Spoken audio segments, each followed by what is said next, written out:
আজ পমফ্রেট মাছ রান্না করব। এই পমফ্রেট মাছগুলো ভেজে নিয়েছি হালকা করে। ধনে পাতা পুদিনা পাতা দিয়ে রান্না করব। তাই একটু কালো জিরা ফোড়ন দিয়ে দিলাম।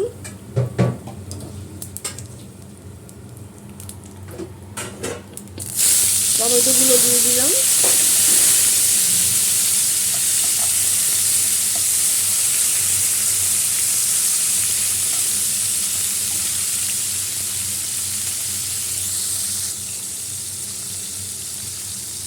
এই একটু নুন দিয়ে দিই, টমেটো একটু নরম হয়ে যাবে।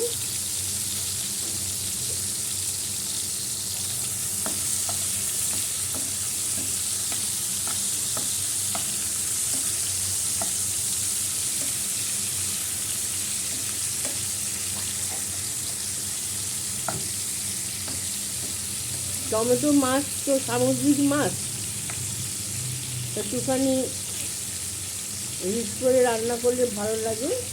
ধনে পাতা পুদিনা পাতার গন্ধটাতে মাছের এই আঁশটা নিয়ে একটা সামুদ্রিক মাছের গন্ধটা নষ্ট হয়ে যায়, আর খেতেও ভালো লাগে।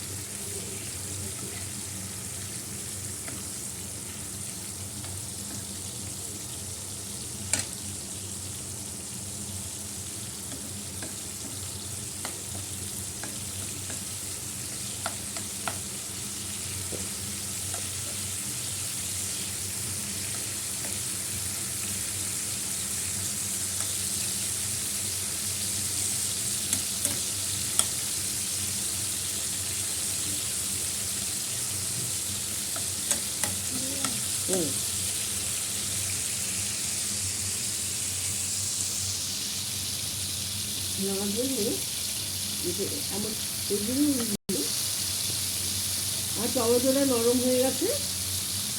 আমি এই যে ধনে পাতা পুদিনা পাতা এই যে বেটে রেখেছি মিষ্টিতে, এটা দিয়ে দেবো।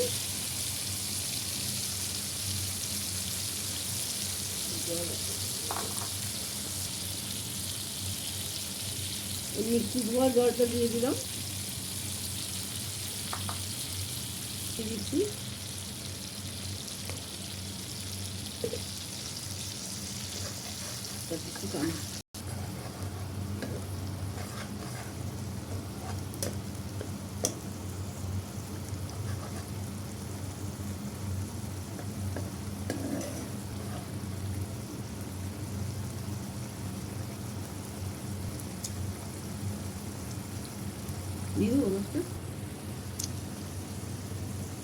মাছগুলো ছেড়ে দিচ্ছি।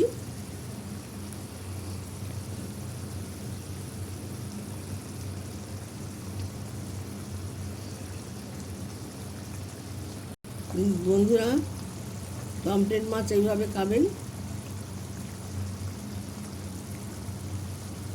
আমার কর্তা পমফ্রেট মাছ খায় না, তাই জন্য ওনার জন্য এই আর মাছটা দিয়ে রেখেছি। ঝোল খাবে, মাছ খাবে না। মাছ আমরা খাবো।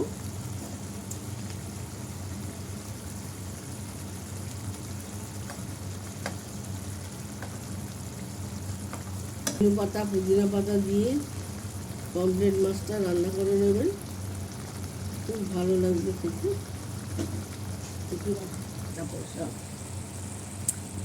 একটু লেবুর রস দিয়ে দিচ্ছি। এই যে লেবুটা কেটে নিয়েছি, আরও খেতে ভালো হবে। বন্ধুরা, এইভাবে পমফ্রেট মাছ খাবেন। যে কোনো সামুদ্রিক মাছ এইভাবে খেলে খুব ভালো লাগে খেতে। লাইক শেয়ার কমেন্ট করে দেবেন। এইভাবে কারা খায় পমফ্রেট মাছ, কারা খান বলবেন। দেখলে ফলো করবেন, ফেসবুক থেকে দেখলে ফলো করে দেবেন, আর ইউটিউব থেকে দেখলে শেয়ার করে দেবেন। খালি ভুল হয়ে যায় বন্ধুরা, কিছু মনে করবেন না। ইউটিউব থেকে দেখলে সাবস্ক্রাইব করবেন। এবার ঠিক আছে? আমি ভুল বলেছি বলে আসছে বন্ধুরা, আপনারা আমার হাসেন না। এই মাখা মাখা হবে। আমার ব্লগটা এখানে শেষ হয়ে গেল। নমস্কার। এইভাবে রান্না করবে, খুব ভালো লাগবে।